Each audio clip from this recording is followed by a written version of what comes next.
Ahí sí. Ahí está grabando. No estaba grabando, perdón. Entonces, una instalación eléctrica tiene un conjunto de circuitos, pueden ser de alumbrado, de fuerza, de emergencia, donde están puestas las canalizaciones, estructuras, conductores, accesorios y dispositivos que permiten el suministro de la energía eléctrica. ¿Ya? Entonces, toda instalación eléctrica está normada por una normativa que tiene que cumplir los requisitos mínimos de instalación, los cuales en este caso la normativa, la NCH 4 de 2003, es la que rige toda la instalación. ¿Ya? Y el objetivo de esta normativa es fijar las condiciones mínimas de seguridad que deben cumplir la instalación eléctrica de consumo en baja tensión con el fin de salvaguardar a las personas que la operan o hacen de ella y preservar el medio ambiente en que han sido construidas. Entonces, el objetivo de la norma es fijar las condiciones mínimas de seguridad, tanto para las personas, ¿ya?, de no producir algún choque eléctrico, o también cuidar los bienes de posible incendio, etc. Entonces, con la normativa, ella me dice, por ejemplo, a cuánta distancia tengo que colocar unas cámaras en línea recta con otras, cuánto es lo mínimo aceptado, o si las cámaras están en curva, cuánta es la distancia mínima que deberían tener. O también, por ejemplo, la distancia que va a haber entre la canalización eléctrica, la parte de gas y la parte de agua. ¿Cuánto es la distancia mínima que deben tener cada servicio entre uno y otro de la canalización? También en marco normativo tenemos la norma NCH 2 de 84 de electricidad, que habla de la elaboración y presentación de proyectos. Esta establece disposiciones técnicas que deben cumplir en la elaboración y presentación de proyectos relacionados con la instalación eléctrica. Otra, la NCH-ELEC de 10 del 84, que habla del trámite para la puesta en servicio de una instalación de interiores. Indica los procedimientos a seguir para la puesta en servicio de una instalación interior. Incluye la copia de declaración de instalación eléctrica interiores. Y la NSH 4/2003 y la instalación de consumo en baja tensión, que va a establecer las condiciones mínimas de seguridad que deben cumplir las instalaciones eléctricas de consumo en baja tensión. Entonces, los proyectos que vamos a realizar ahora van a estar bajo estas normativas y otras, pero la principal es la NSH 4/2003.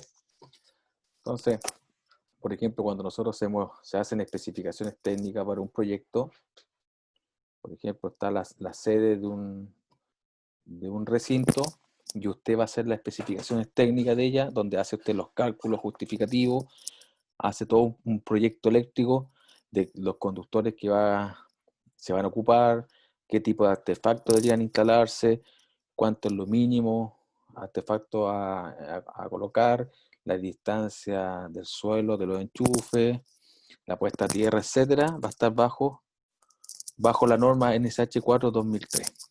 Y luego, para la ejecución de ella, también se considera la NSH 4/2003. Entonces, tanto para la realización de un proyecto y para la ejecución, consideramos esta normativa. Entonces, el objetivo de una instalación eléctrica debe dar seguridad, eficiencia, economía, accesibilidad y mantenimiento. Entonces, una instalación eléctrica debe dar esos 4 puntos mínimos, ¿ya? Donde el tema de la seguridad se refiere a contra accidente e incendio, ya que la presencia de la energía eléctrica significa un riesgo para las personas y se requiere suministrar la máxima de seguridad posible para salvaguardar a las personas y a los bienes materiales, ¿ya? Si yo hago un cálculo, dimensiono mal un cálculo de una protección o hago una instalación mal hecha, me puede producir, en este caso, como pueden ver acá, a la persona como un choque eléctrico. Si hago cálculo más de un conductor o de una protección, puede producir un accidente como se ve acá en el enchufe. Hay un calentamiento y mayor corriente circula, entonces se produce un calentamiento del material y eso se ve afectado, que hay un incendio, un posible incendio. El otro tema también, el objetivo es la eficiencia y la economía. Como dice ahí, se debe conciliar lo técnico con lo económico. Es donde el proyectista debe mostrar su ética profesional para no perjudicar al cliente.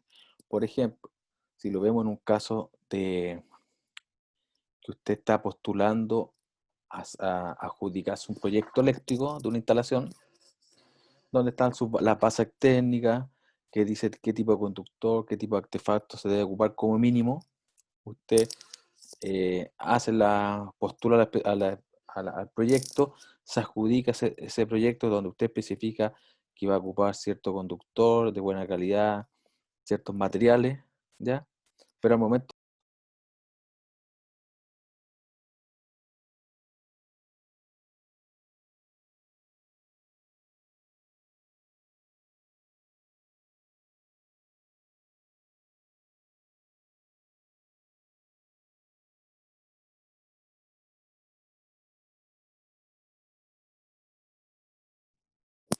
se cayó el sistema de nuevo.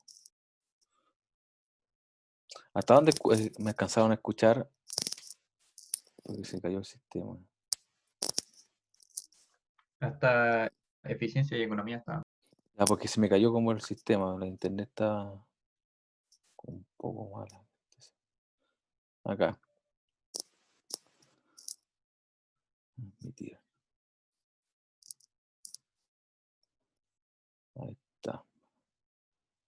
Entonces, lo que estaba diciendo, el tema de eficiencia, usted adjudicarse un proyecto, por ejemplo, postula con los requisitos mínimos en la licitación y para poder después adjudicarse esto, para poder tener mayor utilidad, usted cambia algunos materiales y eso se ve afectado, por ejemplo, en la instalación que puede producirse algún, el tema como lo habíamos visto acá en la anterior, de la seguridad, algún accidente o incendio por cambiar algún tipo de material que no corresponde, pero por un tema de economía usted va a un ahorro a su persona. Entonces eso tampoco no es recomendable porque si usted postula con ciertos materiales mínimos de calidad, no debería cambiarlo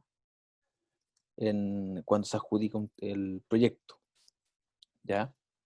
El otro tema de accesibilidad, que es necesario ubicar adecuadamente cada elemento de la instalación sin perder de vista la funcionalidad y la estética. Y por último, mantenimiento. Es importante tener un mantenimiento preventivo, ¿ya? Para que la instalación se mantenga con el tiempo. Hacer un chequeo cada cierto tiempo, por ejemplo, si hay incorporado motores, ver la mantención de los motores, ver los interruptores, cada cierto tiempo hacer una mantención preventiva para que esto no pueda producirse alguna falla. Entonces, las características que van a definir una instalación van a ser complejas y numerosas actividades con recursos y presupuestos limitados. Por ejemplo, si uno va a hacer un trabajo a una vivienda, a una persona, lo ideal es poder ajustarse también en lo posible a los requerimientos de la otra persona, no cobrar o no sobre cobrar más de lo debido para, para poder, porque son productos limitados, a veces lamentablemente las personas piensan que la parte eléctrica es lo más barato, entonces piensan que el trabajo es mucho más barato que corresponde, entonces cuando uno tiene un presupuesto, ellos piensan que uno está como tratando de hacerle eso, pero en realidad es lo que cuesta el trabajo. Los materiales son caros y la mano de obra, y una mano de obra calificada, entonces eso también se debe pagar como corresponde.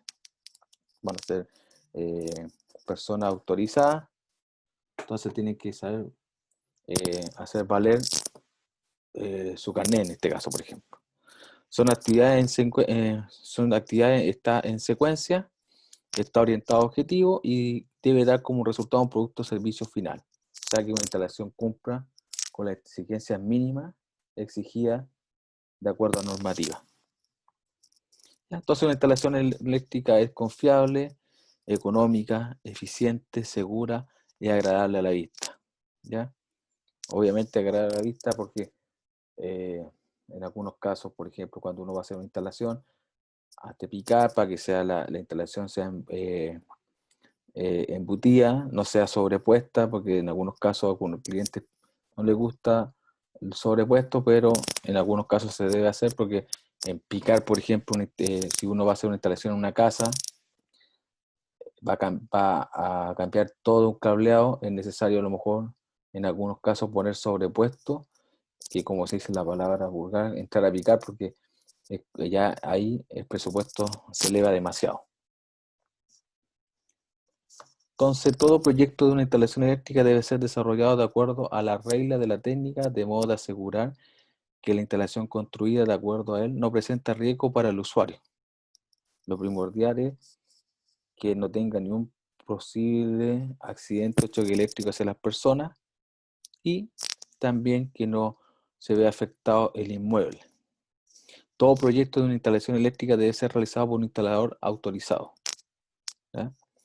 No, cualquier trabajo a realizar debe ser realizado por un trabajo que está autorizado bajo la SEC, la Superintendencia de Electricidad y Combustible, y de acuerdo a la instalación que uno realiza o el proyecto que uno realiza, están las clases A, B, C o D. ¿Ya? Que eso va a depender de acuerdo a la potencia y a la instalación que uno va a realizar. Estas las clases de letras para realizar de acuerdo a SEC. Entonces, acá está el esquema cuando uno va a hacer un proyecto, tanto sea un proyecto o sea o la ejecución, que sería la descripción de la instalación, donde se va a realizar, qué es lo que desea, por ejemplo, el mandante que se realice. ¿Ya? Luego van los cálculos justificativos, ¿ya? De lo que se está viendo. Entonces, el primer paso es cuando, en este caso, pensando en un proyecto a desarrollar, para una licitación, pensemos así, está la descripción donde el arquitecto que desarrolla el proyecto le pasa el plano de arquitectura, la planta de arquitectura, y él le indica dónde van a ir los puntos de luz, dónde van a ir los enchufes, qué tipo de enchufe necesita, qué tipo de iluminación, etcétera. Le da las descripciones del proyecto. Luego usted analiza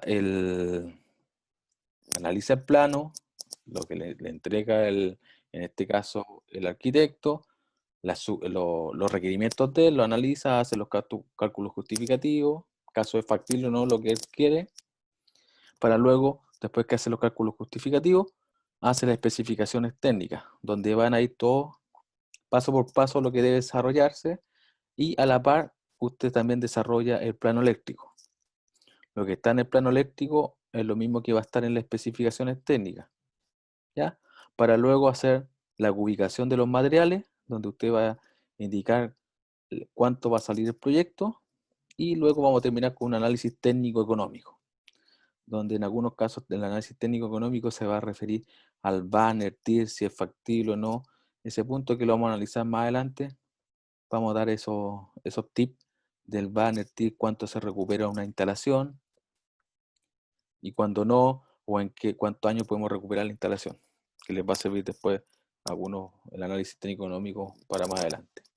Entonces, con respecto, por ejemplo, a los proyectos que vamos a realizar en clase, vamos a realizar el proyecto de la descripción, los cálculos justificativos, las especificaciones técnicas y la ubicación de materiales para los proyectos. Entonces vamos a ver acá vamos a ver un proyecto tipo,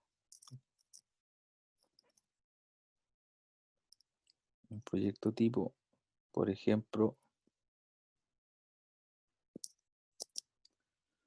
eh,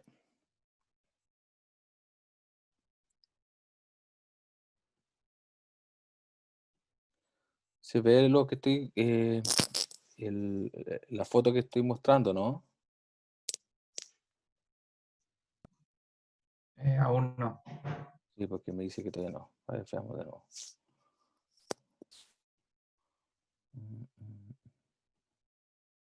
Ahí sí, ¿o no? Sí, Sí, sí, ahí sí. sí. Ya, se ve una planta. ¿Cuál planta se ve? Como si fuera un cuadrado, nomás no se ve como. Oh, esta no la quiero compartir a la otra. Espérense. A ver. Bueno, no importa, da lo mismo la planta. Bueno, por ejemplo, acá va a haber una planta, donde la planta arquitectónica, ¿ya? La planta que entrega el arquitecto, una planta arquitectónica, donde en este caso es como un solo cuadrado, porque no se me dio la otra imagen, no sé por qué, donde el arquitecto, por ejemplo, esto es una ampliación de una bodega, de un jardín infantil, donde da una ampliación, donde se le solicita que, por ejemplo, es muy fácil el proyecto que tienen que realizar, un punto de luz, con cuántas tomas de corriente deberían haber acá, y cuánto sería como un tablero nomás. Es fácil. Entonces, o cualquier otro proyecto, el arquitecto le entrega una planta arquitectónica donde le van los cortes, por ejemplo, lo que se entregó en proyecto de iluminación de la cancha de fútbol, donde está la planta arquitectónica, y ustedes trabajan con respecto a esa planta, que van a, cuántos van a ir, cuántos puntos de luz, cuánto enchufe, etcétera, cómo va a ser la conexión. Con respecto a esa planta, después usted trabaja ahí y analiza las especificaciones técnicas de ella. Por ejemplo, acá hay una especificación técnica de un proyecto, esto fue de 2015 en Viña, que fue una licitación. Entonces, un proyecto eléctrico de alumbrado Brisas, sede social Brisas del Mar, ¿ya? Que habla del alcance, ¿ya? Acá dice que el presente informe se realiza para describir en forma clara las obras consideradas para la instalación eléctrica de la sede Brisas del Mar, ubicada en Barcaza Morel, 511, sector Glorias Navales, Viña del Mar. Entonces, en primer punto, habla de dónde se va a realizar la instalación, ¿ya? Luego, habla de obra a realizar, dice las especificaciones técnicas entregadas en este documento presentes son para dar las condiciones que deben respetarse en el proyecto eléctrico a realizar. Las instalaciones deberán ser de tipo embutida. Como una instalación nueva, habla de qué tipo debe ser la instalación. También habla que los trabajos deben ser realizados por un instalador eléctrico clase B, como mínimo, autorizado por la SEC, y debe contar con su licencia al día. El contratista será responsable de la coordinación de las utilizaciones y revisiones que sean necesarias para empalme y puesta en servicio de la obra, ¿ya? Y dice lo anterior debe considerar también para los trámites requeridos por la SEC y cualquier otro que sea exigido por el municipio u otras entidades fiscalizadoras. Y toda la obra deberá realizarse bajo la normativa C, la norma eléctrica vigente, eléctrica chilena vigente, debe ser considerada con todas sus recomendaciones y disposiciones.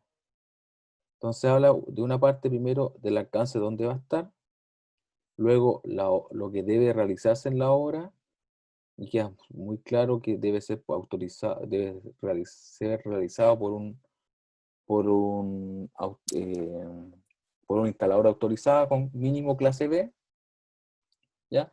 Y toda la normativa se debe hacer a través de la norma chilena vigente, que es la NCH 4 de 2003. Y luego ya se entra al proyecto en sí, donde el proyecto, o en este caso la instalación, del alumbrado social, primero habla de una parte de iluminación y después habla de otra parte de la canalización de los enchufes.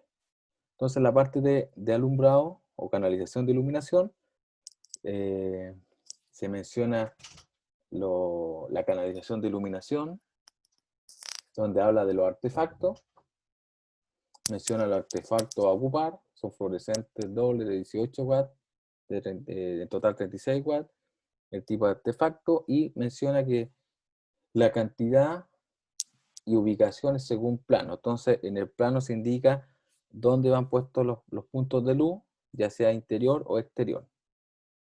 En ningún caso, cuando uno hace una especificación técnica, se menciona la marca en el parte de alumbrado.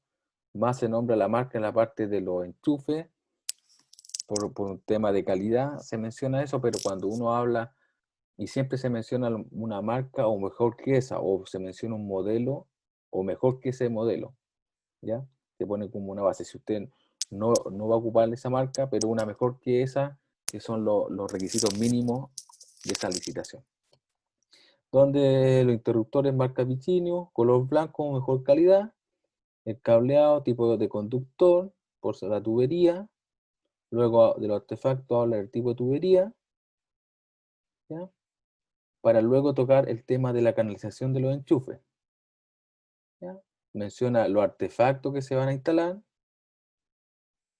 se considera suministro de instalación de enchufes triple embutidos de 10 A de marca Vichinio, color blanco o de mejor calidad, y la cantidad y ubicación según plano. Entonces, en el plano se indica la cantidad de enchufes y los tipos de la ubicación y cantidad de enchufes está en el plano. Se menciona que los enchufes se instalarán de acuerdo a normas, es decir, a 0,3 metros, en tanto que en la cocina se instalará una altura según plano de arquitectura, que el refrigerador va a estar a 0,7 metros de altura, los microondas a 1,6 metros y la campana a 1,85 metros de altura. Entonces, se menciona que en el plano la cantidad y ubicación y los enchufes van a ir de acuerdo a normativa, excepto el refrigerador, el microondas y la campana, que van a ir a ciertos puntos de luz por el tema del diseño arquitectónico. Habla el tema de las tuberías, donde van a ir los conductores. Otro punto que considera es la canalización de iluminación de emergencia. No es necesario cuando uno hace un proyecto, o sea, primero se tiene que ver caso es necesario o no hacer el tema de la iluminación de emergencia. Caso corresponde, dependiendo de una cantidad de personas que va a circular o está en el recinto, tiene que haber una iluminación de emergencia, y sabemos que la iluminación de emergencia es un circuito aparte. O lo otro, el tema de la iluminación de emergencia, podemos poner un tipo de luminaria que va con un bala adicional, que sería como un tipo de iluminación de emergencia, un solo punto, ¿ya? Que ilumine como o guíe hacia la salida. Y así nos evitamos hacer el tema de la canalización de la iluminación de emergencia, ¿ya? Para luego, después de haber especificado la cantidad o los parámetros de alumbrado, después la canalización de los enchufes, entramos ya al tablero, donde el tablero acá dice será con capacidad para 8 circuitos, tipo embutido, de marca certificada, aprobada por la SEC, donde en el tablero se ponen los tipos de protecciones que va a tener. Va a tener una protección general de 25 amperes, va a tener una protección de 10 amperes, va a tener dos protecciones de 16 amperes y va a tener una protección diferencial de 2,25 amperes por 30 miliamperes. Entonces, en el tablero se menciona la cantidad de protecciones, y esta va a ser estas protecciones se calculan de acuerdo a la potencia nominal que va a estar instalada en el recinto, y va a ser de acuerdo a la protección, las protecciones, los disyuntores, cada uno va a depender al circuito que yo voy a configurar, ¿ya? Dice que todas las protecciones de tipo monofásica, de marca Vichinio o de mejor calidad, sujeto a visto bueno del hito, y deben ser de la misma marca todas. Y menciona que hay 3 circuitos en el recinto, donde un circuito es solamente de la iluminación de la sede, un solo circuito. Otro circuito va a ser un circuito de enchufe. Otro circuito va a ser exclusivamente la cocina. ¿Por qué? Porque la cocina donde tiene mayor potencia, donde está un hervidor, un microondas. Entonces se recomienda que sea un solo circuito hacia la cocina en los enchufes por cualquier problema, donde va a tener mayor capacidad. Y te podría dejarse ahí un circuito u otro circuito que sea un circuito libre, ¿ya? Por alguna ampliación, entonces se podría poner un circuito libre. Luego de eso, tenemos la puesta a tierra, ¿ya? que la puesta a tierra usted va a recomendar, porque menciona de acuerdo a la normativa, la puesta a tierra que se realizará una puesta a tierra de protección mediante una barra Cooperware instalada de acuerdo a normativa vigente. En el caso, por ejemplo, la puesta a tierra, si lo vemos, si se acuerdan del proyecto de iluminación del estadio, usted menciona en el plano dónde debería ir la puesta a tierra. Hace una sugerencia, pone lo que dice la normativa de acuerdo a la puesta a tierra, y que eso se verá ya en la ejecución, se tomarán las muestras, los parámetros correspondientes para hacer el cálculo de puesta a tierra y cómo debería ir. Pero usted sugiere que en ese sector debería ir una puesta a tierra y que en la ejecución ya se va a analizar y se van a tomar las medidas correspondientes, ¿ya? Pero usted lo estamos viendo ahora como un proyecto que usted está realizando las especificaciones técnicas del proyecto eléctrico o de la instalación eléctrica. Luego viene la tramitación del SEC, empresa eléctrica y plano, que acá se menciona que el contratista va a ser responsable de realizar todas las autorizaciones ante el SEC. Va a gestionar también, obtener el empalme y puesta en servicio del recinto. Y deberá entregar el contratista 2 planos o 2 copias impresas, ¿ya? Una firmada, obviamente esa copia firmada, ¿ya? Y una copia digital. Estas copias siempre se quedan, la copia ya que están firmadas o entregada por ustedes, si lo vemos después de la ejecución, siempre hay una copia en terreno, ¿ya? Siempre se entrega una copia, siempre se deja una copia del plan y las especificaciones en terreno para cualquier imprevisto o hacer alguna sugerencia al respecto. Para luego, entonces, después de eso, está el ítem, que también es un ítem importante de aseo y retiro, donde ahí se especifica que el contratista será responsable del aseo y remoción de basura, escombros, resultantes de la obra realizada, como de posibles reparaciones que sean consecuencias de esta operación. Entonces, luego, después de haber realizado la instalación, usted menciona que toda la instalación debe ser retirada y debe quedar limpio ante la entrega.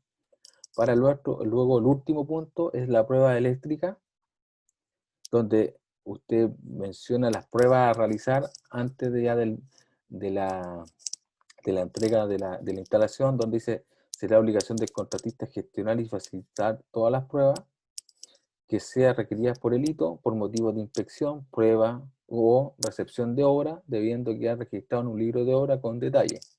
El libro de obra es donde las reuniones que se tenga el instalador con el hito, alguna modificación del plano, está todo en el libro de obra.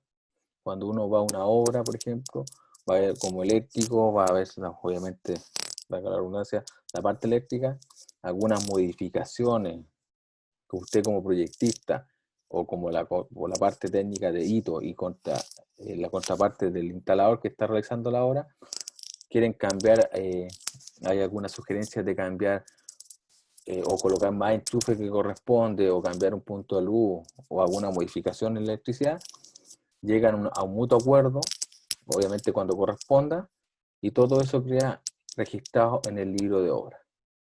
Firmado por usted, firmado por el otro eléctrico, y el encargado a lo mejor de la obra ahí, de las 3 firmas, y queda una copia. Ese libro de obra tiene 3 copias, 3 o 4 copias, no me acuerdo bien, donde queda una copia para usted, para la otra parte, y queda ya la hoja en el libro. Entonces cualquier modificación está todo por ahí por el libro de obra, si se modificó algo. Si usted va a exigir las pruebas eléctricas de interruptores o la que corresponda, se deja acá todo estipulado en la prueba de electricidad, todo lo que se va a solicitar, ¿ya? Entonces, la idea de los proyectos que tienen que realizar se va a hacer con este formato, ¿ya? Esto se va a subir al aula, un proyecto tipo, se va a subir el plano, las especificaciones y los presupuestos como un tema de proyecto tipo para que les sirva como guía. Entonces, lo que se va a solicitar, los proyectos a realizar con este formato. ¿Ya? Entonces, y ahora vemos el tema de presupuesto.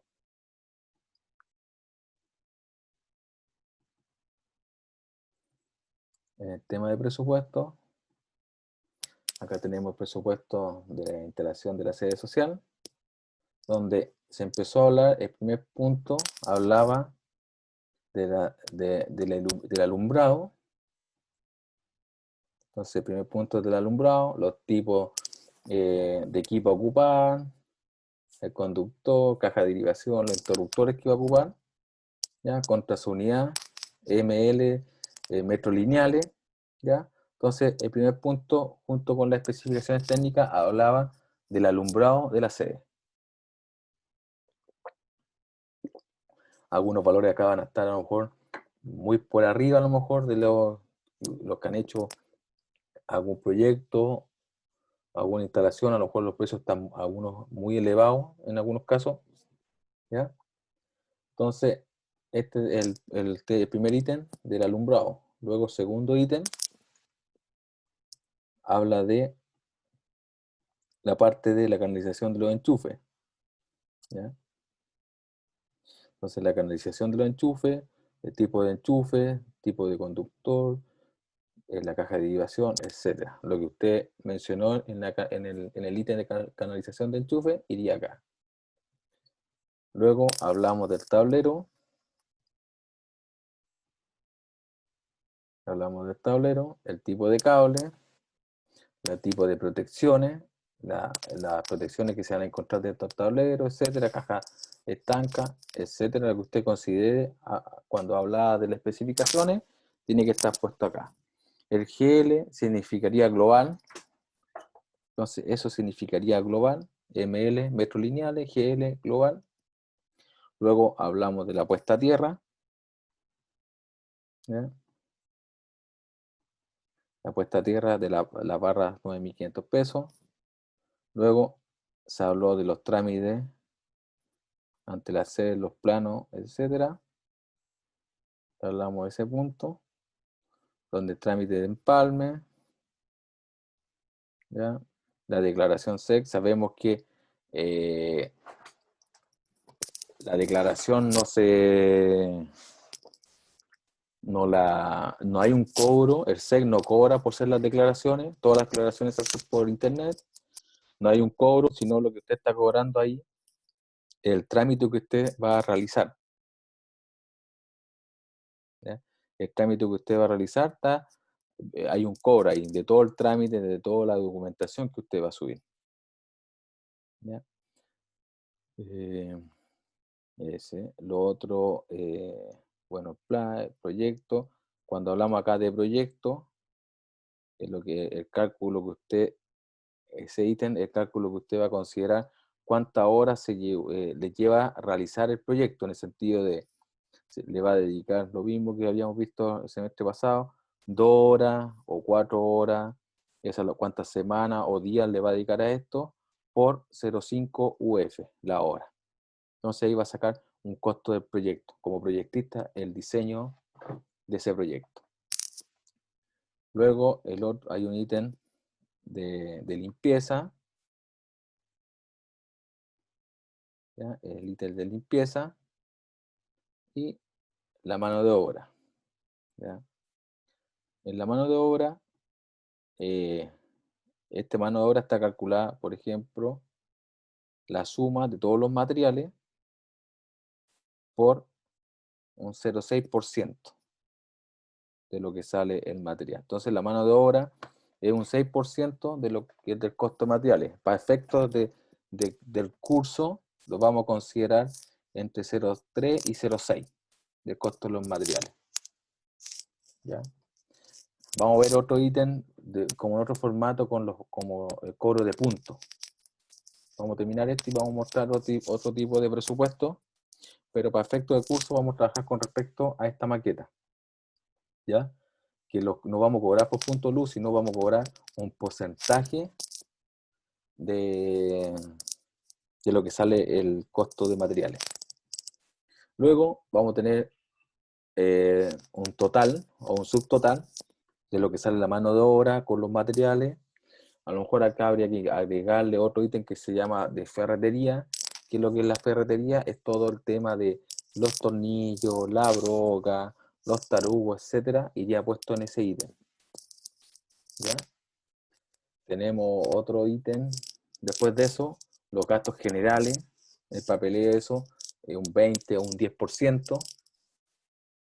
Esto puede ser entre un 10 a un 20%. Podría ser entre un 10 y un 20%. ¿Ya? Los gastos generales. La utilidad va a depender de cuánto es lo que me va a quedar después de haber hecho el trabajo.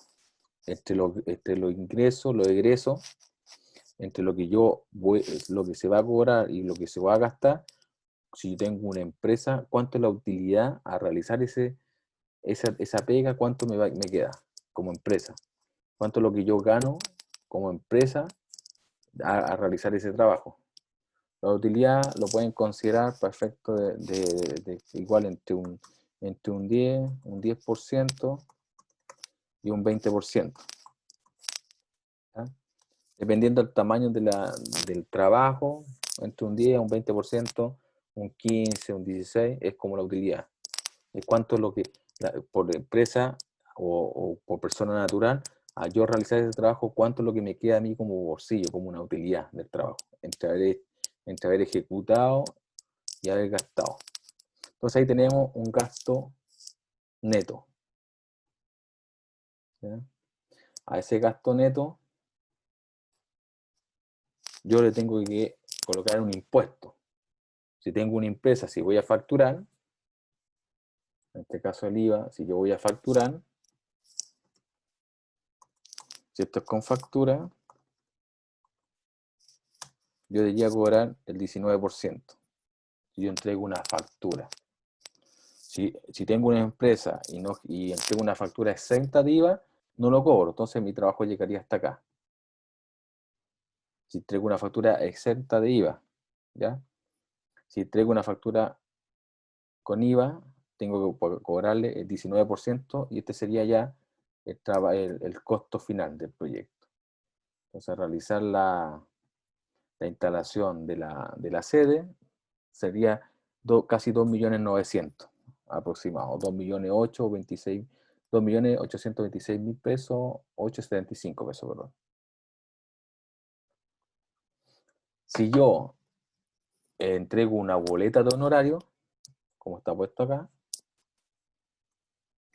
si yo entrego una boleta de honorario por el servicio, le tengo que a los 2.375.525 pesos, yo le tengo que sumar el 10,75%.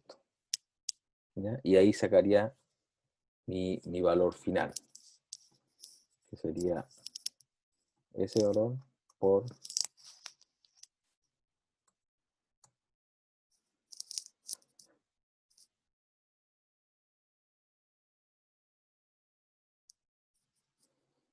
que sería ese sería el valor con boleta y el final sería eso más esto, que ese sería de 2.800.000, que con boleta, con factura, bajaría a 2.600.000 con boleta de honorario. Entonces, lo que vamos a trabajar en los proyectos que tengan que entregar es con esta maqueta que se va a subir al aula con respecto a eso. Otra forma de hacer un presupuesto con respecto a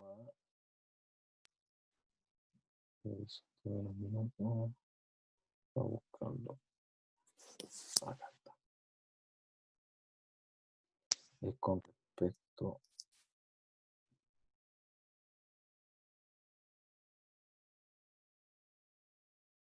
acá.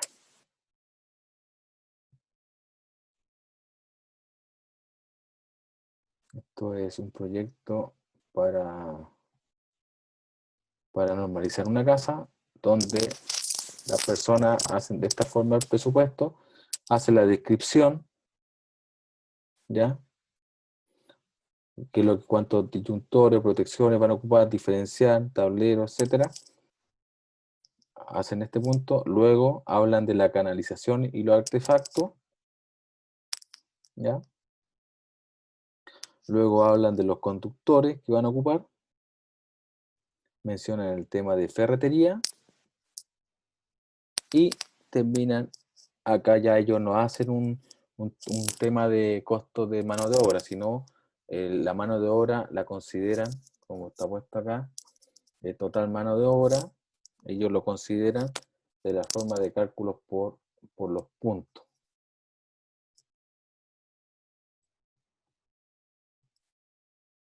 Acá.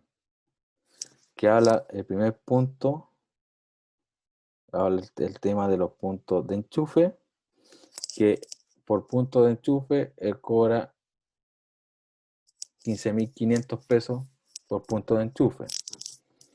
Tiene otro precio para el punto de luz, que son de 12.500. Y el trabajo en el tablero, cambiar tablero, poner un tablero nuevo con la protección adecuada, disyuntor diferencial, 15.000 pesos por el trabajo ahí. Como son un solo tablero que van dos circuitos, cobra por dos, en la parte del enchufe 13 puntos, en la parte del punto de luz 16. En total, es por mano de obra, cobra 431.500 pesos y por mano y los materiales son casi 500.000 pesos. ¿Ya? Toma una utilidad de un 10% y los gastos generales un 10%. Entonces, ahí aplica, sería 1.117.164 pesos. Entonces, es otra forma de considerar el tema de presupuesto, que ahí ya lo saca con los puntos de luz. No sé, a los que han hecho trabajo, no sé, caso, cada punto de luz, cada enchufe de luz está bien en el precio o no. Pero eso es más o menos lo que esta persona cobraría por hacer una pega de una instalación, de una vivienda. ¿Ya? Entonces, con lo que respecta a nosotros, nos vamos a quedar nosotros con este formato, en el cual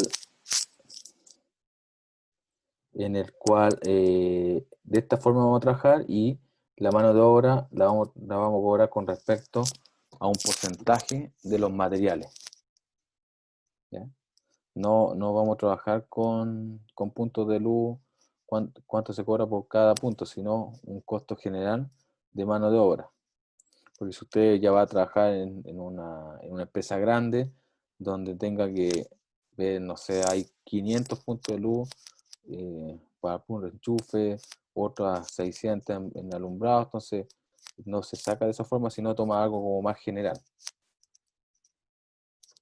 ¿Ya? Entonces, con respecto a los proyectos que van a tener que trabajar de este formato en la parte de presupuesto,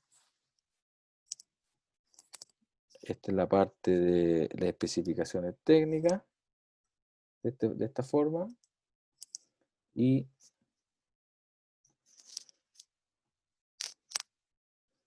la otra es con respecto al plano, que sería,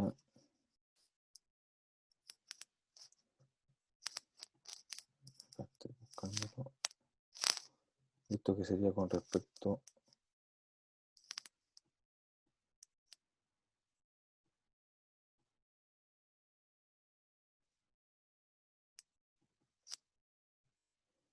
y este sería con respecto al plano eléctrico. Donde en el plano ahí está la planta, en este caso está la planta de la sede, los artefactos de alumbrado, los enchufes, interiores, exteriores, etc. Está el plano de ubicación, donde está el diagrama unilineal, tiene 3 circuitos, está la simbología y está el cuadro de carga de alumbrado. ¿Ya? Y acá está, bueno, acá está el formato, aquí corresponde. Entonces, este proyecto tipo se va a subir al aula para que lo tengan ahí. Entonces, volviendo a esto,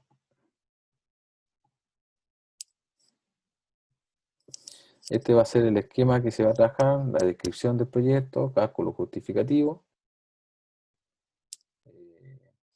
ubicación de los materiales, especificaciones técnicas, ubicación de materiales, y vamos a ver después en un análisis técnico-económico, que son el BAN, el TIM, costo-beneficio, etc. Vamos a hacer un pequeño ahí para alguna herramienta que tenga. Entonces, en la detección de necesidades y funcionamiento de una instalación, a tratar acerca del dimensionamiento de los conductores y protecciones, se sabe que dicho dimensionamiento se establece fundamentalmente en función de la corriente que está circulando en un circuito por cada punto de la instalación. Entonces, ¿qué es lo que primero se hace? Se hace una sumatoria de las potencias nominales con respecto a un circuito, o sea, y se ve cuánto es la corriente de circulación y luego ahí con eso se saca el tipo de conductor o la protección a ocupar.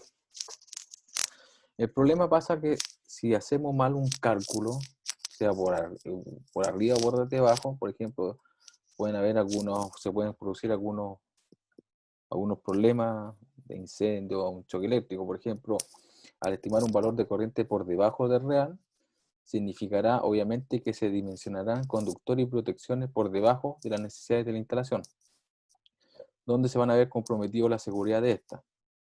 O si estimamos corrientes superiores a lo real, van a significar que se van a emplear más materiales del necesario, lo que no es deseable desde el punto de vista económico, pero se van a sobredimensionar las protecciones, lo que se va a poder traducir en un mal funcionamiento de ella, que va a circular, va a haber alguna falla, pero la protección no la va a haber porque va a estar sobredimensionada y se puede producir algún accidente. Entonces, como se había dicho, que la estimación de consumos se hará conociendo la potencia unitaria, o cómo se realiza, de todos y cada uno de los artefactos conectados a la instalación. Como les dije al grupo de la mañana, no sé caso alguien ha hecho alguna declaración SEC de ustedes. Bueno, vamos, porque vamos a ver en una clase.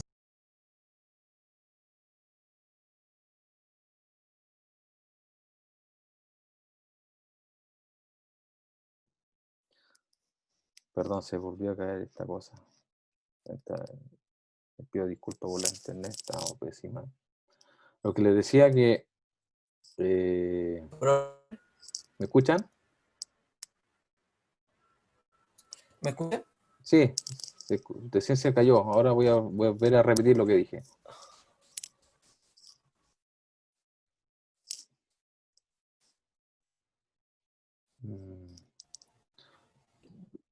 Hay rato en que no se entiende nada, profe. Sí, que Como que se queda pegado o no. O sea, no es que se quede pegada la pantalla, sino que no se entiende lo que usted está diciendo. ¿Mi audio se escucha mal? Escucha entrecortado. Deja... A ver, Exacto. sí, dame 10 Pero minutos. debe ser por tema de señal de internet. Sí, señal de No, el internet. micrófono. Sí, dame 10 minutos, deja arreglarlo. Conectémoslo, son las 3, a las 3:10, para ver caso me acerco más al router o me Por conecto. ejemplo, ahora no se entendía. Sí, espera. ¿Ahí sí? Miren, son las 3, juntémoslo a las 3:15 para ver el problema mío de la red. Denme unos minutos para ver cómo lo soluciono. No, voy a dejar este mismo link, juntémoslo a las 3:15 y seguimos con la clase. ¿Les parece? Para acercarme al router para ver cómo lo arreglo. ¿Me escucharon bien ahí? Sí. Ya, entonces a las 3:15 lo juntamos, me voy a acercar al router porque es un problema de conexión mía, por eso se está escuchando mal.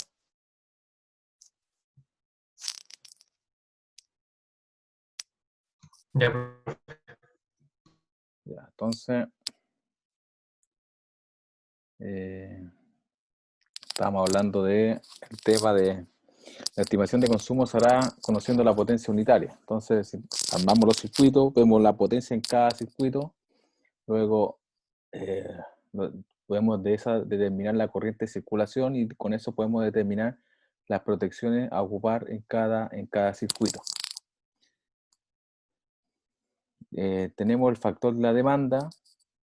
El factor de la demanda es que si tenemos conectado una potencia total, por ejemplo, si tenemos 10 lámparas en el circuito que son de 18 watts, por decir algo, vamos a tener una potencia total de 180 watts, pero de las 10 lámparas a lo mejor funcionan siempre 9 lámparas y una demanda máxima, entonces tendríamos de 162 watts. Entonces, ese sería como mi factor de demanda.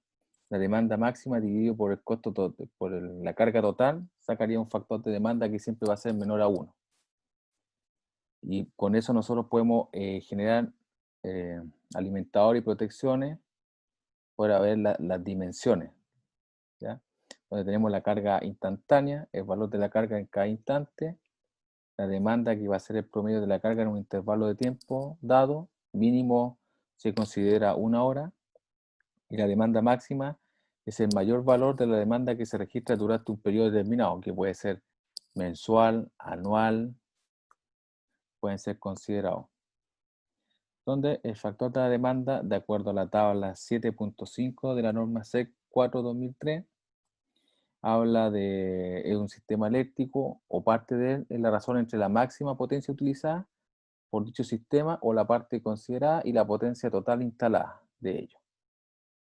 El factor de la diversidad, el factor de diversidad de un grupo de consumo alimentados cada uno por distintos alimentadores es la razón entre la suma de las demandas máximas individuales y la potencia y la máxima demanda simultánea del conjunto.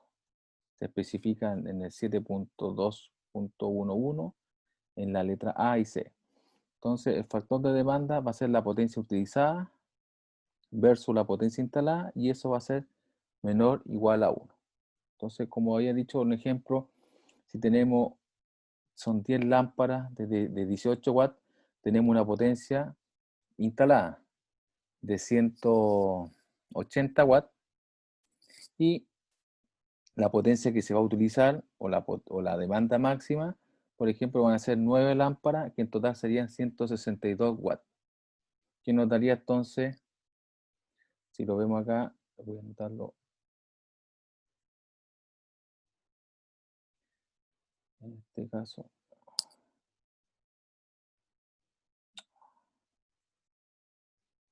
me falla todo.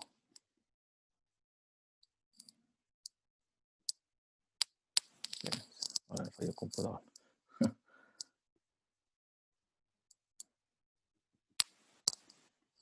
En menos un minuto me falló el PC, ahora se quedó pegado.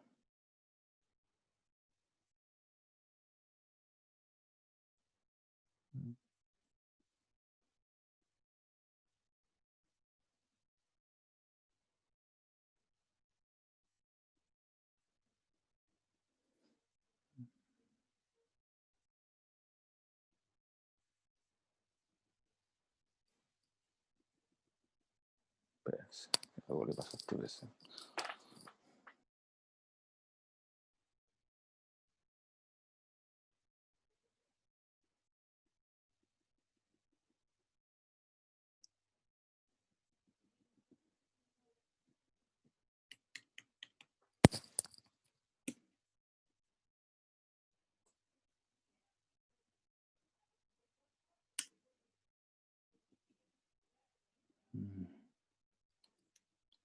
Espérense, algo le pasó a mi PC.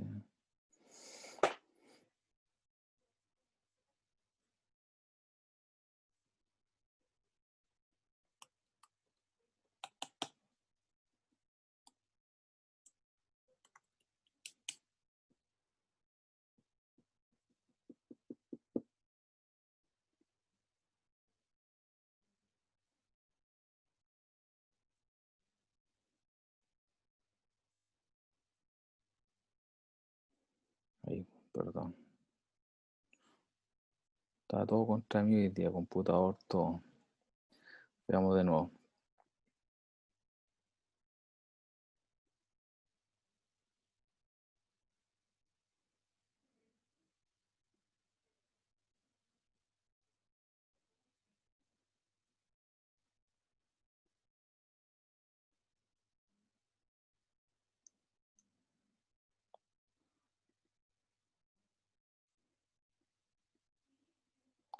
Vamos de nuevo, ahora sí. No sé qué le pasa.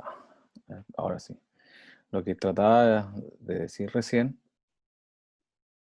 es, por ejemplo, el factor de demanda, por ejemplo, tenemos 10 lámparas de 18 watts, que en total serían 180 watts, que sería mi potencia total.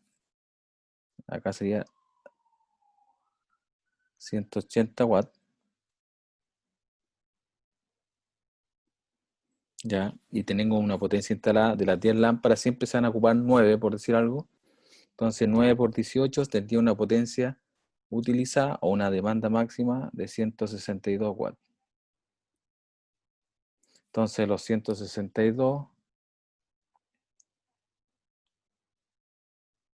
versus los 180 me daría 0,9, el factor de demanda a aplicar.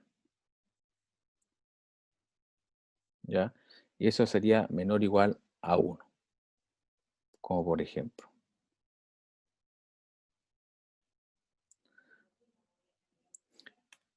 Entonces, tenemos ahí, de acuerdo a la tabla 7.5 de la norma SEC, ahí están los factores de la demanda de la casa habitacional, hospitales, hoteles y moteles, bodegas y todo otro tipo. ¿Se escuchó? ¿Me avisan si se pierde un poco la señal? Por favor, les pediría. Entonces ahora, Todo bien, todo bien. ya, entonces ahora vamos a entrar al estudio tarifario. Vamos a hablar de las tarifas para luego hacer un ejercicio en Excel. Entonces el estudio tarifario, ya, hay un pliego tarifario dependiendo de la zona donde se encuentre Viña, Valparaíso, Quilpué, es una zona tarifaria con los Andes, Santiago, etcétera, van a tener otros cobros de las tarifas, energía base, potencia contratada, etcétera. Ya, entonces en las tarifas tenemos clientes libres y los clientes regulados. Los clientes libres tienen la opción de convertir directamente los precios con sus proveedores. Ellos negocian el precio. En cambio, los clientes regulados, que somos todos nosotros, están sujetos a los precios que establece la autoridad.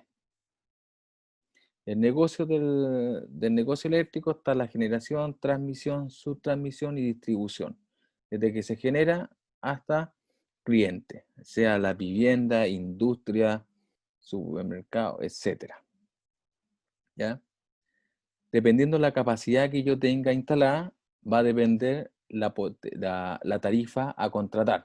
O dependiendo cómo sea mi tarifa, o sea, mi potencia, o el negocio que yo quiero realizar, o como lo vea el tema de tarifa, voy a negociar mi tarifa o optar a qué tarifa ocupar. Por ejemplo, tenemos tarifas en baja tensión, que van a ser las menores a 400 volts, y de alta tensión, que están sobre los 400 volts.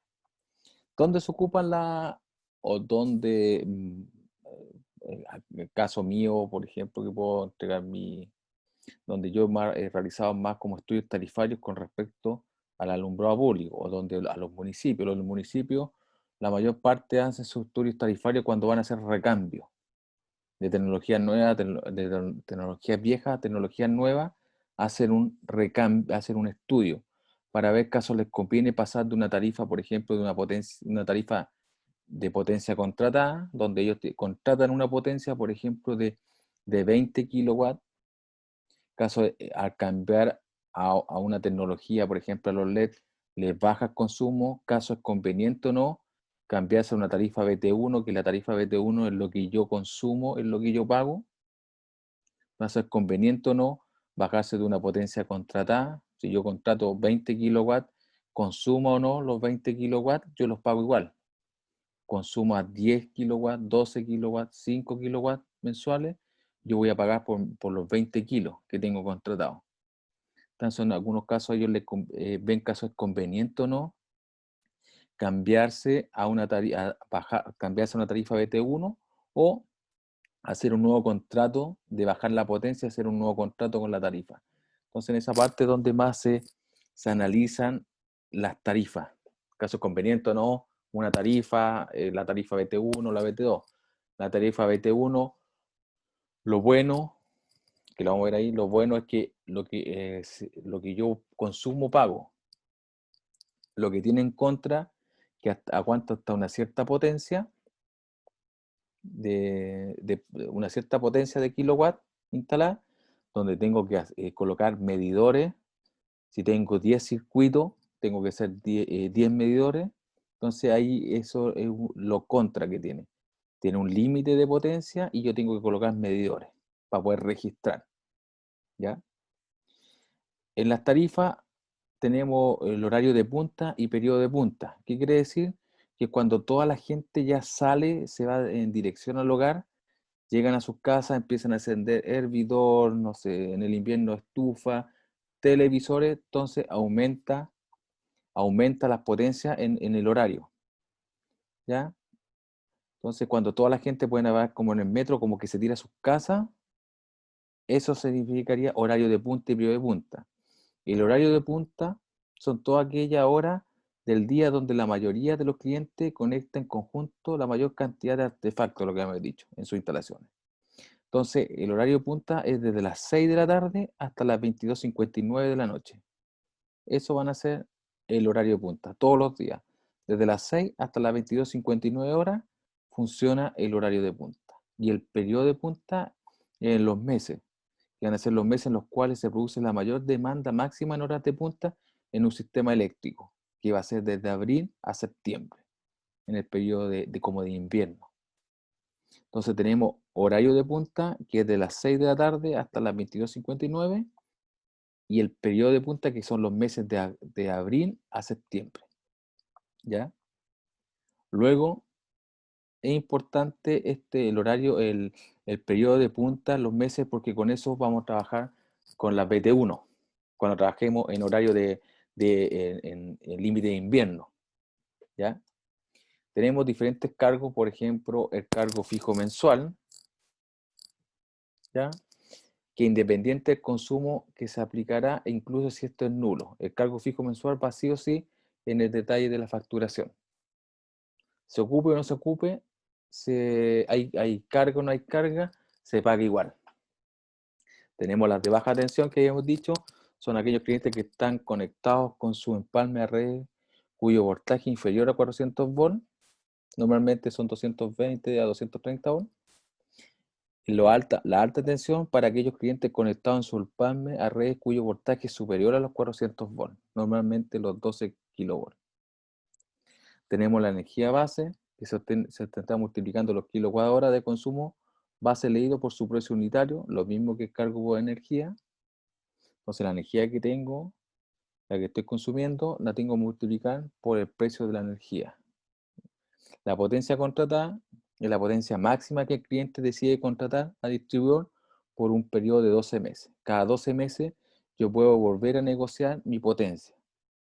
Lo que había dicho recién, si yo hago, poniendo el caso los municipios, si hago un cambio masivo donde tengo que pagar energía, antiguamente tenía una tecnología más obsoleta, donde tenía mayor consumo por cada punto de luz.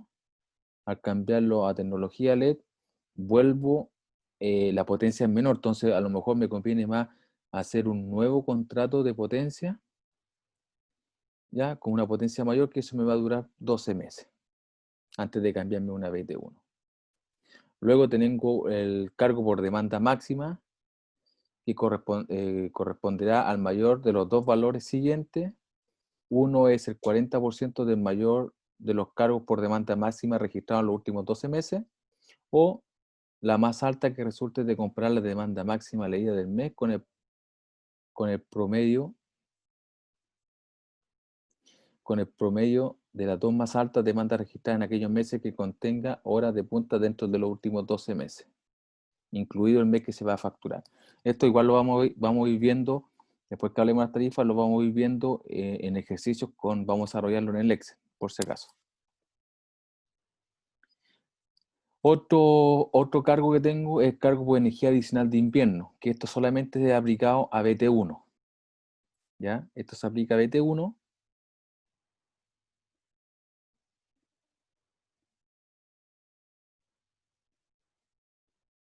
Esto es aplicado a tarifa BT1.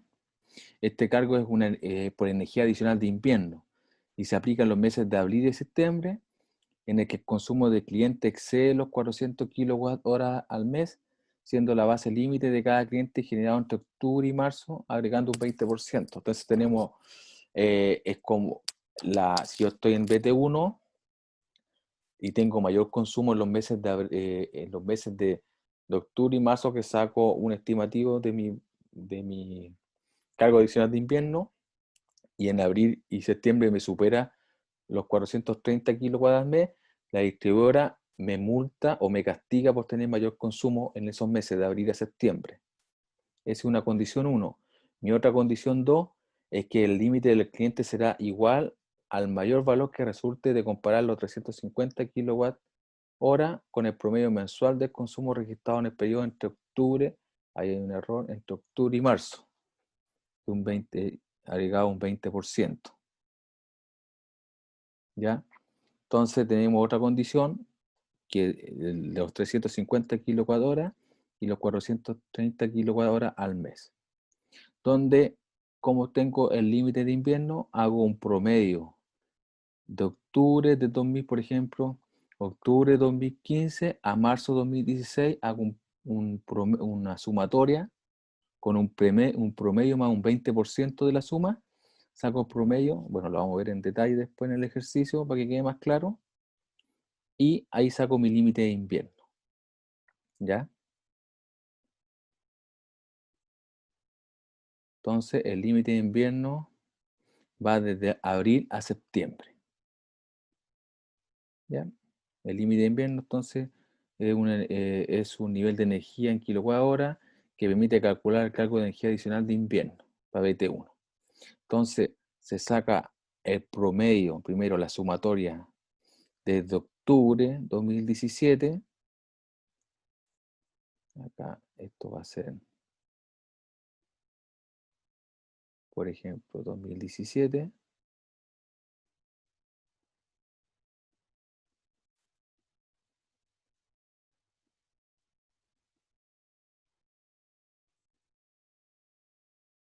A 2018. Entonces se saca el promedio desde octubre, noviembre y diciembre 2017 más enero, febrero y marzo 2018 más el 20% de la suma que nos dio acá de octubre a marzo y eso se saca un promedio y me da el límite de invierno, en este caso de la empresa, por ejemplo una empresa X. Acá tengo un gráfico que podemos ver que el gráfico de enero a diciembre y los meses de abril a septiembre, que sería el límite de invierno, porque está sobre los 430, pagaría todo esto plomo en los gráficos de barra. Los plomos sería lo adicional que yo debo pagar, ¿ya? Porque estoy sobre lo que me están exigiendo, sobre los 430 kWh al mes. Entonces pagaría en abril, mayo, junio, julio, agosto y septiembre, pagaría un adicional o un recargo que la compañía me estaría realizando. Por ejemplo, acá tengo de 2011 a 2012, de octubre, en octubre tuve un consumo de 333 kWh, en noviembre tuve 365 kWh, en diciembre 351 kWh, más enero del 2012 tuve 319, en febrero 359 kWh y en marzo 288 kWh. Si yo saco la sumatoria de los 6 meses, desde octubre a marzo, tengo 335,8 kWh. Si yo le aplico al 20% de esto y hago la suma y hago un promedio, en total obtengo los 402,96 kWh, que ese sería mi límite de invierno de la empresa. Lo vamos a ver después en más detalle con un ejercicio que vamos a desarrollar. Tengo otro recargo también tarifario. Un recargo tarifario es por consumo reactivo, que quiere decir que está por debajo el factor de potencia de los 0,93. Entonces, la compañía para, por ejemplo, tener un 0,92 que tiene que estar en 0,93, la compañía me hace un recargo. me aumenta el factor de potencia, pero obviamente eso tiene un cobro. Y otros recargos por lectura en baja tensión de consumo en alta tensión, también hay un recargo tarifario. Entonces lo que dije acá, el recargo por más factor de potencia, la facturación por consumo efectuado en una instalación cuyo factor de potencia sea inferior a 0,93, se le recarga un 1% por cada 0,01 en que dicho factor baje de su valor establecido.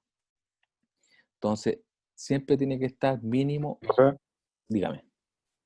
profe, Sí, pero en esas casas no va esa tarifa, o sea, porque los medidores no leen el factor de potencia, ¿verdad?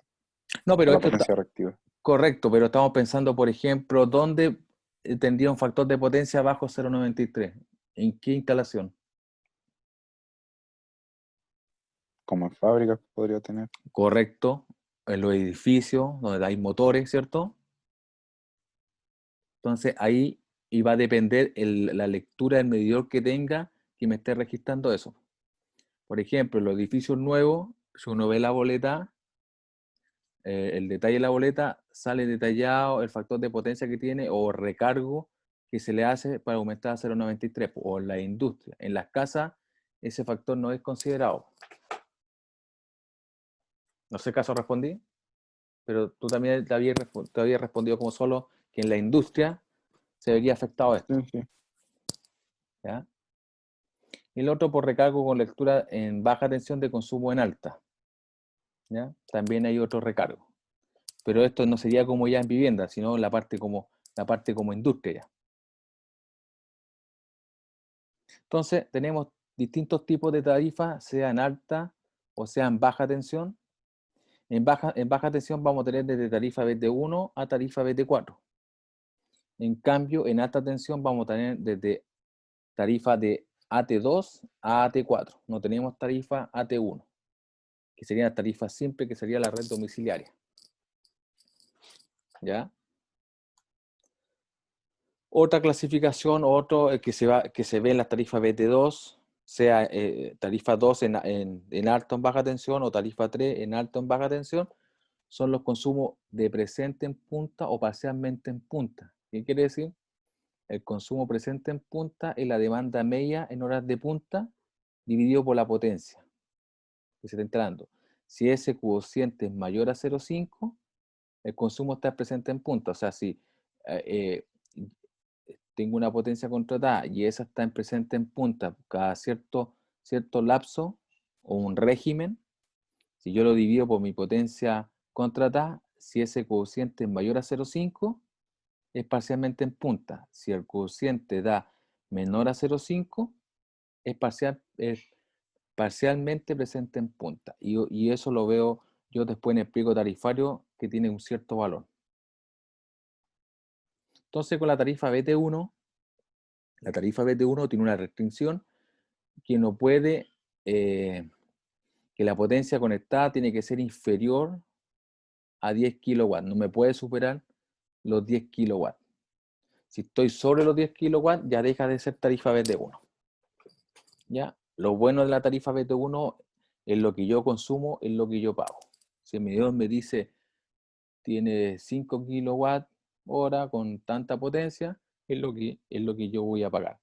El problema que tengo acá es que no puedo superar los 10 kilowatts de la potencia y otro donde me castigan si yo tengo mayor consumo en invierno. Entonces ahí me va a castigar la distribuidora. Profe, Dígame. ¿es posible que una casa llegue a consumir 5 kilowatts hora en 2 meses? ¿Una casa? O es muy alejado. Es que va a depender qué es lo que tenga instalado, cuál es. Bueno, por ejemplo, para hacer un estudio tarifario, habría que ver, por ejemplo, si esa casa en un mes tuvo eso, cómo son los comportamientos de los otros meses. Porque se analiza un poco, hasta ver qué es lo que tiene instalado, cómo es el registro anterior a lo que está registrando ahora. Entonces se analiza ese caso. Ah, Porque, ya, ya. porque no es solamente a lo mejor en un mes dio eso, pero por alguna razón está marcando eso. ¿Qué pasa en los meses anteriores o en el año anterior, en el mismo mes, cuánto registró? Entonces, por ejemplo, para hacer un análisis tarifario, se considera mínimo un año, un registro de 12 meses. Se hace un análisis para ver cómo anda el comportamiento en el transcurso de 12 meses para hacer un análisis tarifario. ¿Ya? Pero hasta analizarlo, si lo que dio ahora es mensualmente está dando ese consumo o solamente pasa por eso, entonces, qué es lo que tiene instalado, etcétera. Se hace un análisis al respecto a ese punto. ¿Ya? Entonces, en el tema tarifario, por ejemplo, lo que se cobra o lo que registra este tema tarifario es el cargo fijo mensual. Como dice acá, esto se paga aunque sea nulo, sí o sí. El cargo por energía, el cargo por energía adicional de invierno y el cargo de único por uso de troncal, que también se paga. ¿Ya? Estos 4 puntos se consideran en la facturación. ¿Ya? Por ejemplo, acá tenemos una tarifa BT1, una zona tarifaria 1, que considera Viña, Valparaíso, Quilpué, donde el cargo fijo mensual son 1.264,65 pesos, energía base son 118,317 centavos, la energía adicional de invierno son casi 177 pesos. Entonces, ¿cuánto me saldría acá la BT1? Si yo reemplazo los valores, el cargo fijo mensual son 1.265 pesos, se redondea, la energía adicional de invierno son 220 kWh por 218,317 centavos, y la energía adicional de invierno, que son los 45 kWh por casi 177 pesos. En total, con estos consumos, bueno, acá faltaría el uso del troncal, que faltaría acá el otro punto, que sería en total 35.257 pesos con respecto a esos consumos en tarifa BT1. Si lo vemos acá en la tarifa BT2 o AT2, sean alto o en baja, se pone la estructura es la misma. Para clientes con medidores simples de energía y potencia contratada, la tarifa comprende los siguientes cargos. Va a ser un cargo fijo mensual, que va, si hay consumo o no hay consumo, se va igual. Tengo un cargo por potencia contratada, un cargo por energía y cargo único por uso de troncal. ¿Ya? En la tarifa BT2 y AT2, habíamos dicho anteriormente, el factor presente en punta y parcialmente en punta. ¿Ya? Si en algún momento, como dice acá, si la potencia contratada es utilizada manifestadamente durante las horas de punta del sistema eléctrico, independiente si dicha potencia es o no utilizada en el resto de la hora, si está presente un rato, el consumo será calificado como presente en punta si se aplica el precio unitario correspondiente. Si la diferencia que está un rato dividido por la potencia contratada supera a los 0,5, es considerado presente en punta. Si el cociente entre la potencia que está durante las horas de punta versus la potencia contratada es menor a 0,5, se le conoce como parcialmente presente en punta. Y eso también es para la tarifa BT3 o AT3. ¿Ya? También lo vamos a ver en ejercicio esos puntos. Entonces, por ejemplo, acá tengo una BT2, ¿ya? Parcialmente presente en punta, en Quilpué, donde me menciona el cargo fijo para BT2, bueno, BT3, cargo fijo BT3, la energía, el cargo mensual por potencia, parcial presente en punta. Entonces, donde tengo el cargo fijo de BT2, que sería los 1.265 redondeados. Tengo mi energía, la energía son los 230 kWh por 76,473 centavos. Y luego tengo mi potencia contratada, que son los 15 kilowatts multiplicados por los 8.514 pesos redondeados. Entonces me daría una tarifa a pagar en BT2 con parcialmente presente en punta de 146.557 pesos. En la tarifa BT3 o AT3, estas opciones tarifarias se requieren de un medidor simple de energía y uno de demanda máxima. La comparación. Se ocupan en la industria. Se aplican de igual forma las opciones tarifarias BT2 o AT2, reemplazando por potencia contratada por demanda máxima leída, y el cargo de la demanda máxima de facturación mensual será de la mayor de los dos valores que se explican acá, que también lo vamos a ver en ejercicio para que después quede más claro. ¿Ya? Lo vamos a desarrollar en un Excel. El tema vamos a ir analizando tarifa por tarifa para que quede más claro.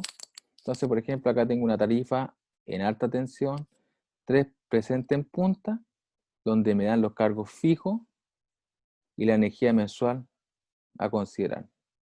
Donde mi cargo fijo son los 1.996 pesos. La energía van a ser los 28.500 kWh multiplicado por casi 72 pesos. ¿Ya? Y la demanda de facturación va a ser multiplicado por los presentes en punta, que son los 8.789 pesos, 88 pesos aproximados. ¿Ya? Que sería, para que no se quede pegado al computador, esta presente en punta iría con esto, la energía adicional, los 71 con eso, y en este caso se considera este valor, 79, que sería puesto acá. ¿Ya? De esa forma sacaríamos el valor de la factura en ese punto. Luego tenemos la tarifa BT4 en alta y en baja tensión, que en esta establece diferentes precios para la demanda en horas de punta y fuera de punta. Además, dice, de los cargos comunes ya señalados anteriormente en la otra tarifa, se le aplica de que son de cargo fijo, cargo de energía, se le suma o se le considera dos ítems. Uno es cargo mensual por demanda máxima en horas de punta y el otro es por hora fuera de punta. La BT4, sea en alta o en baja tensión, se divide en 4.1, 4.2 y 4.3. En este caso, cuando hablamos de tarifa en alta o baja tensión de 4.1, se consideran o se contratan los dos cargos, sea la demanda máxima en horas de punta y horas fuera de punta. En la 4.2 se contrata la demanda máxima en horas fuera de punta y se mide la hora en punta, y la 4.3 se miden la demanda máxima en hora de punta y fuera de punta. ¿Ya? Por ejemplo, la BT4, 4.1, acá en los Andes, zona tarifaria 2, que implica San Antonio, San Felipe, Villa Alemana, los Andes, Calera, hace un cargo fijo de 1.434, que sería puesta ahí, esa.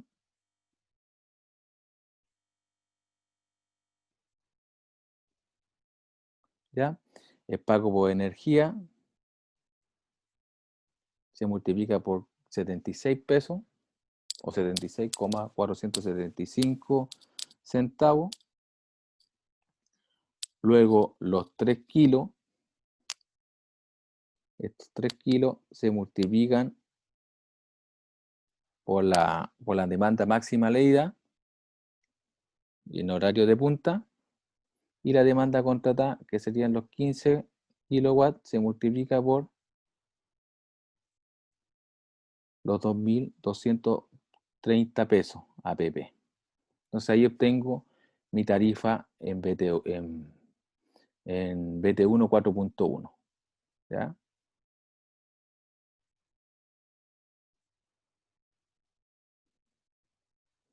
en 4.2, ya, considero cargo fijo, considero acá los 2.262 pesos, mi energía base, que vale 76 pesos, lo mismo, los 15 por horas de punta, y factor demanda contratada por los 2.230 pesos. La 4.3 es el mismo ejercicio, cargo fijo, cambia este punto y lo demás se multiplica por los mismos. ¿Ya? Entonces, los cargos fijos son chicos sectorizados, depende del tipo de medidor que va a tener. Si hablamos de medidores simples, tenemos que considerar tarifa BT1, BT2, AT2, BT1 4.1 y AT 4.1. Si consideramos medidores de energía y medidores de demanda, consideramos 3 en alta y en baja, tarifa BT3, AT3 o BT 4.2 y AT 4.2. Si consideramos medidores de energía de horario, solamente consideramos la BT3, la BT 4.3 y AT 4.3. ¿Ya? Y por ejemplo, ahí tenemos un ejercicio vamos a hacer un ejercicio con el Excel ahora, de la tarifa BT1, donde tengo los consumos de tarifa BT1 de la empresa JRP, los cuales fueron recuperados en el año 2007-2018, donde me dicen que existe el cargo fijo son de 1.282,26 centavos. Tengo una energía base de 145, casi 146 pesos. No es que sea 145.000, sino son 146 pesos aproximados. Tengo una energía adicional de invierno, que son 203 pesos. Y acá está el uso del troncal, que son de 1,479 centavos. Aquí un peso, casi 2 pesos, pero no alcanza a ser un peso, 479 centavos. Y me dan el detalle del año 2017 al año 2018. Entonces, yo tengo que hacer el análisis de cuánto es el consumo del año 2018. Para eso, primero, tengo que sacar mi límite de invierno, que va desde octubre de 2017 a marzo de 2018. Entonces, para este caso, vamos a abrir el Excel. Vamos a abrir un Excel.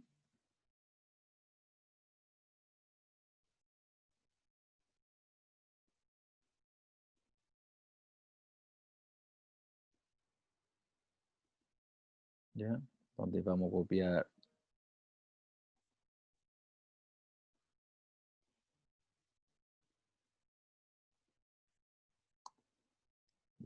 acá.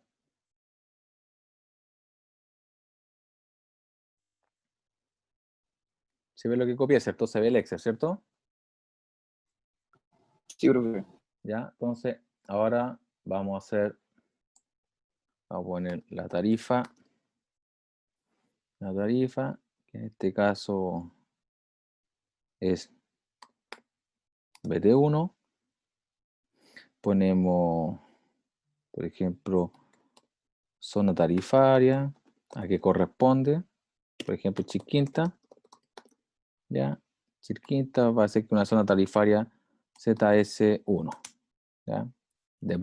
Si tuviéramos pliego tarifario, ¿ya? Entonces, primero tenemos un cargo fijo que dice ahí, cargo fijo, que es al mes, de 1.282,260 o 26. Después tenemos una energía base de kilowatt hora de 145,162. Después tenemos la energía adicional de invierno,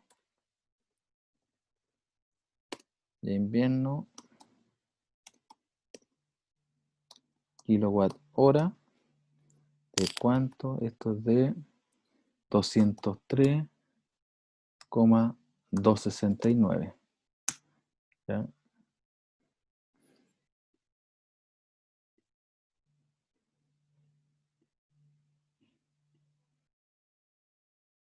Vamos a ordenar un poco acá.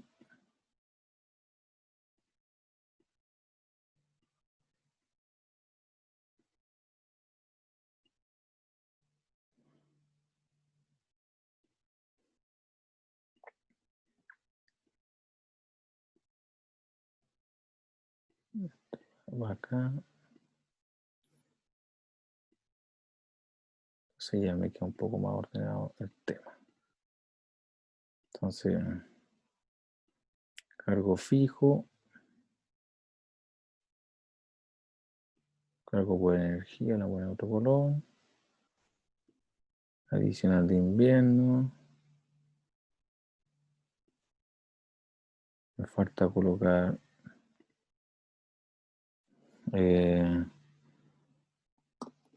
uso, tema troncal, ¿no? Esto es kilowatt hora, esto es 1,479, ¿cierto? Entonces, ahí tenemos.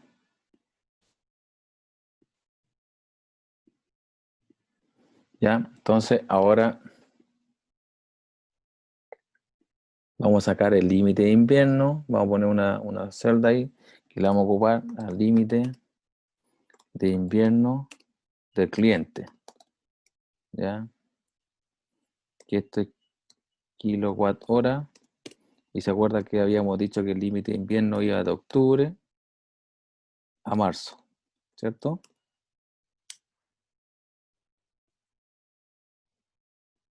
En este caso sería de octubre de 2017 a marzo de 2018, ¿cierto? Luego tenemos el límite de invierno, kilowatt hora, y tenemos otra condición.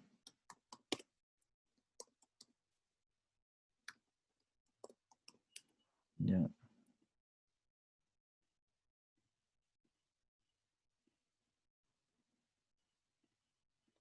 Habíamos dicho que teníamos una condición 1 y condición 2.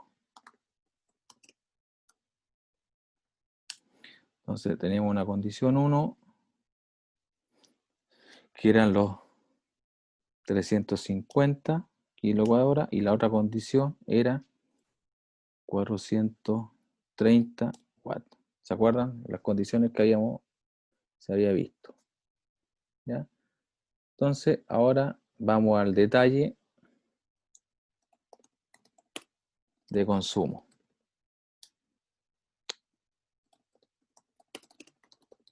El detalle de consumo, donde colocamos año, mes, kilowatt hora, de energía adicional de invierno, kilowatt hora,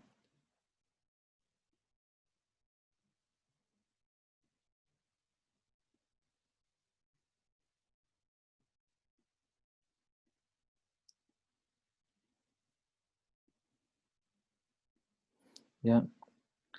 Para sacar el tema empezamos a anotar desde octubre,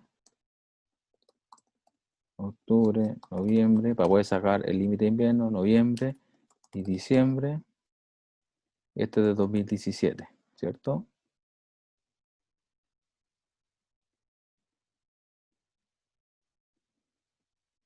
¿Ya? Y luego enero, febrero, marzo, abril, mayo, junio, julio, agosto, septiembre, octubre,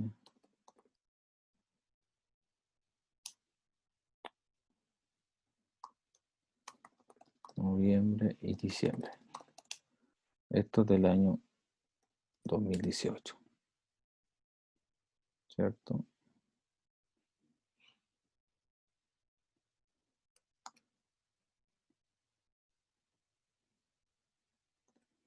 Ya, entonces, en octubre tenemos un consumo de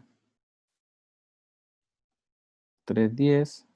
Reemplazo lo que tengo en la tabla arriba, 119, 228, 246, 212, 235, 200, 171, 189, 550, 430, 431, 312, 246 y 230. Esos son los consumos que tengo.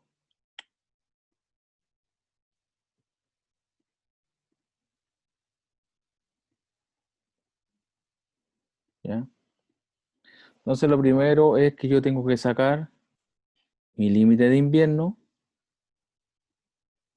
El límite de invierno lo obtengo a través de octubre a marzo, ¿cierto? Lo que se había dicho. Donde es el límite de invierno, va a ser el promedio de la suma o la suma de octubre a marzo más el 20%. Entonces, como tenemos esta herramienta del Excel, digo yo,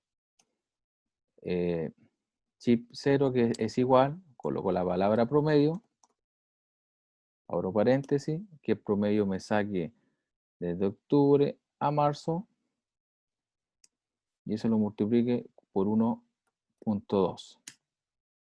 Algo me equivoqué acá. Multiplicado. ¿Qué pasó? Sí, no van los meses, perdón. Hubo un error mío acá. Entonces, promedio, no me va a considerar nunca porque acá está. Ahí sí. Por 1.2. Va. Ahí sí. Entonces, promedio, el promedio del límite de invierno de la empresa JRP, el límite de invierno son 270 kWh. ¿Ya? Que el promedio, acuérdense que es desde octubre a marzo, se saca el límite de invierno. Para luego, ese límite de invierno, yo lo comparo con respecto a los meses a lo que yo quiero calcular, que es el año 2018, desde abril a septiembre. Entonces yo hago el cálculo de abril a septiembre. Y como tenemos nuestra herramienta Excel, le sacamos provecho a la herramienta Excel y para no hacerlo manualmente, entonces aplicamos la fórmula, colocamos es igual, chip 0, colocamos la condición sí, si la celda del mes que corresponde, 200 en este caso, es mayor a la condición 2 de 430, es una condición, y también si la condición de los 200 menos la otra condición de 350, y ponemos 0 y cerramos nuestra condición. ¿Qué quiere decir? Que los 200, la primera condición es mayor a 230, no, la diferencia es mayor no supera los 350, no, entonces no tenemos límite de invierno. ¿Se entiende? Al fin y al cabo, le estamos sacando, por una parte le estamos sacando provecho al Excel, a la herramienta que nos entrega, con la condición sí. La primera condición, sí. Esto es mayor a 430, hay límite de invierno, y si la resta de ellos dos es mayor al límite de 350, entonces habría límite de invierno, en este caso no. ¿Cómo yo dejo una celda para yo llegar y arrastrar hacia abajo hasta septiembre, tengo que dejar estas dos fijas, estas dos celdas fijas. ¿Cómo dejo una celda fija? Por ejemplo, yo tengo la E, por decir algo, E40. Si yo quiero que esta celda E40 quede fija, ¿qué es lo que tengo que hacer yo? Entre la letra y el número de la celda, pongo Shift 4. Pongo, perdón, acá, pongo el signo de peso. Entre la letra y el número, ¿qué sería esto? Entre la letra y el número pongo un signo peso con Shift 4. Así yo dejo la celda, la dejo fija. Entonces, el único que yo voy a cambiar va a ser la celda I, la columna I. Entonces, lo que yo voy a dejar fijo va a ser la columna E41 y la columna E40. Y después arrastro hasta septiembre. Puedo ver entonces que en julio tengo un adicional de invierno que es de 200 y en septiembre tengo un adicional de 81. ¿Ya? Porque me supera los 430 la primera condicionante, entonces la resta entre lo que yo estoy consumiendo menos el límite de invierno 350 va a ser el recargo adicional que tengo. Y luego después de ese parámetro hago los cargos. Cargos de 2017 al 2018, donde por una parte tengo el cargo fijo, lo vamos a llamar CF, tengo el cargo energía base, tengo la energía adicional de invierno y tengo el uso del troncal. Tengo los 4 parámetros que me considera la tarifa BT1 para luego terminar con el total.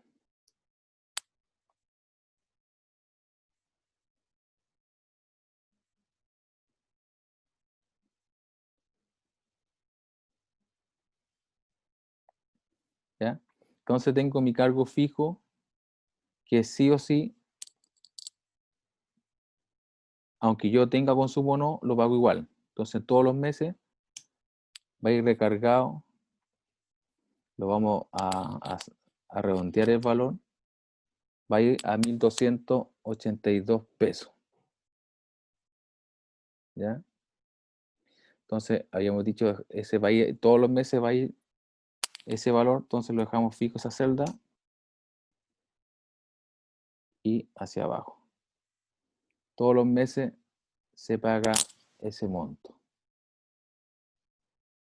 Cambiamos formato celda a la moneda. ¿Ya? Luego tengo la energía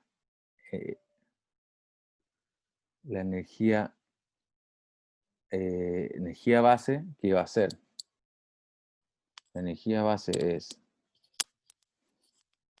el consumo que tengo multiplicado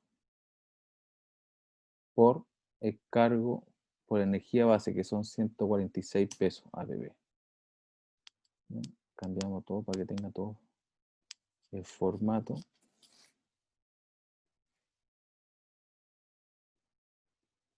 Entonces, son 145.186 pesos. Acuérdense de que dejamos fijo el valor del precio base y lo arrastramos hacia abajo. ¿Ya? Excepto acá, como acá adicional de invierno, pero no hay consumo, excepto en julio, que ya la energía no son 555, ni en septiembre, que tampoco son 431, porque la energía ahí va a ser los 555 menos adicional de invierno por la energía base.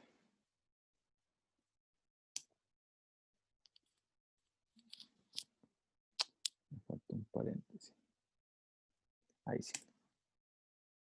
Ahí está calculado. Y lo mismo en septiembre. En septiembre la energía base menos adicional de invierno por la base. ¿Ya? Porque ya no está consumiendo 555, sino estoy pagando un adicional. Entonces acá tengo 350 nomás como energía base. Luego, en energía adicional de invierno, pago en julio, pago 200 por adicional y pago en septiembre.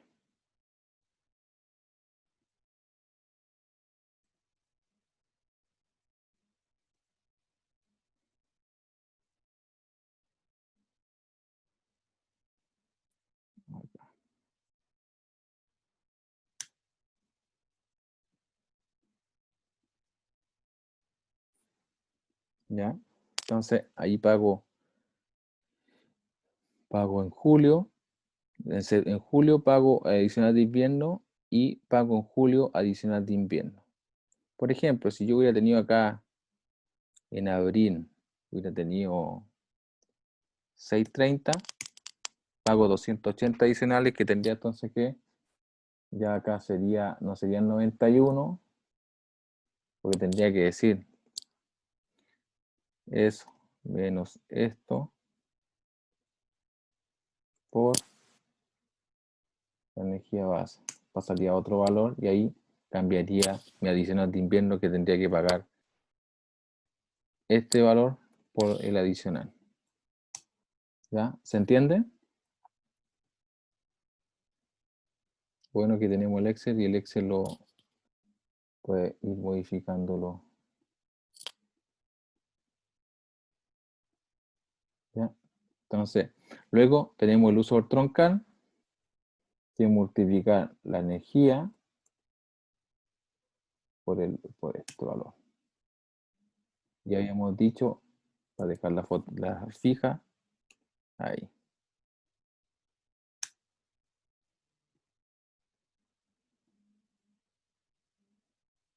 Ahí está, ese sería el uso del troncal.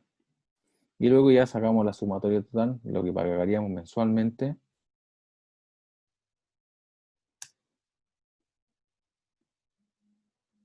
Acá está, eso es lo que se paga mensualmente. Entonces sacaríamos, por ejemplo, el pago del año 2018 en vez de 1.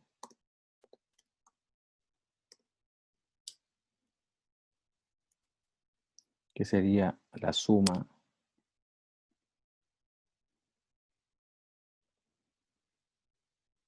desde enero a diciembre. Esa sería la facturación del año 2018. ¿Ya? Entonces ese sería el valor. En la mañana hubo un error ahí que ahora me di cuenta. Entonces ahí estaría, entonces el cargo fijo, la energía base, vamos a ponerlo